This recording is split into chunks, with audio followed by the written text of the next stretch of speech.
Hi, I'm Julika, and I'm very excited to share with you a new video in my Post-Perfectionist video series.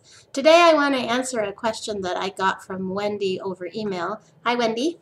And so I need to set up the context so that I can explain where this question came from. Last week in my monthly provocative conversation, we were talking about post-perfectionism. And for me, the highlight of the conversation was when my friend Laura articulated this idea. What if post-perfectionism is actually our natural state? What if it's something that we're returning to? And I just felt such relief at the idea that it's something we actually already know and something that we can come back to rather than this wild new place that I've never been, like undiscovered territory.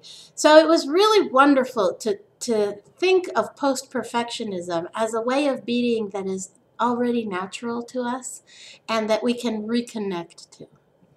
And so after the conversation, Wendy, you emailed me and you said, I get it, but how do you really do that?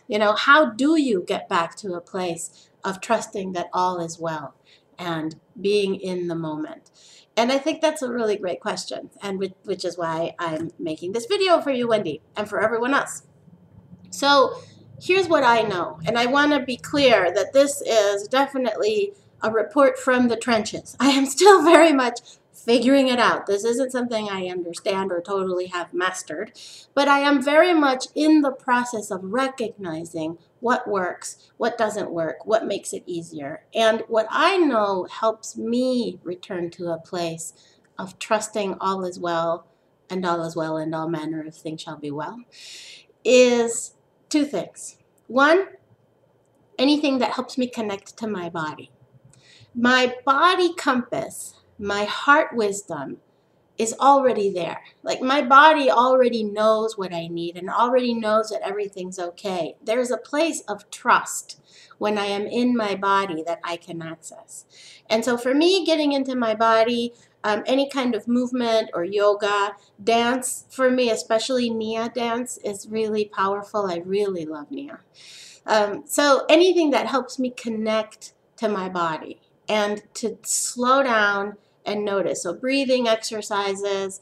I got this cute little toy. It's called an M-Wave, and you hold it and it tracks. I think it tracks your heartbeat and maybe the temperature. I'm not quite sure, but it's like a biofeedback mechanism that helps you track how calm you are. So it helps you actually calm down. It's really nice.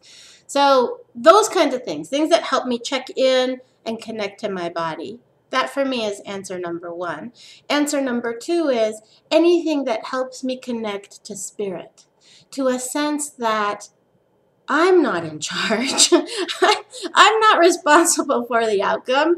I'm not making the big decisions, or because I think that's where my perfectionism at least comes from, is, as I mentioned before, this need to control. I'm probably going to make a whole other video about the control thing. This need to make sure that it all turns out right. When I'm connected to spirit, I call her the Divine Mother. That is how I know spirit to be. When I'm connected to the Divine Mother, I can really surrender to what is. I can really be okay no matter what.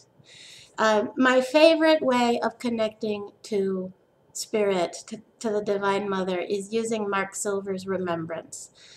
It changed my life when I started doing remembrance, and I would like to do it more than I do it right now. So this is great. This is a great reminder for me to walk my talk and to do remembrance on a daily basis.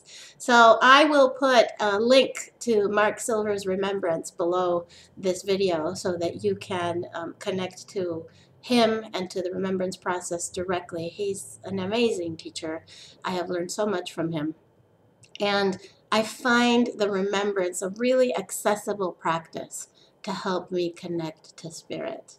Other times I connect with spirit also have to do with in those magical moments with my daughters where everything is flowing and they are very present and I'm very present and there's no pressure to be anywhere or craziness. When I am with my daughter sometimes, I am very much in the presence of the divine. and with my husband as well, actually.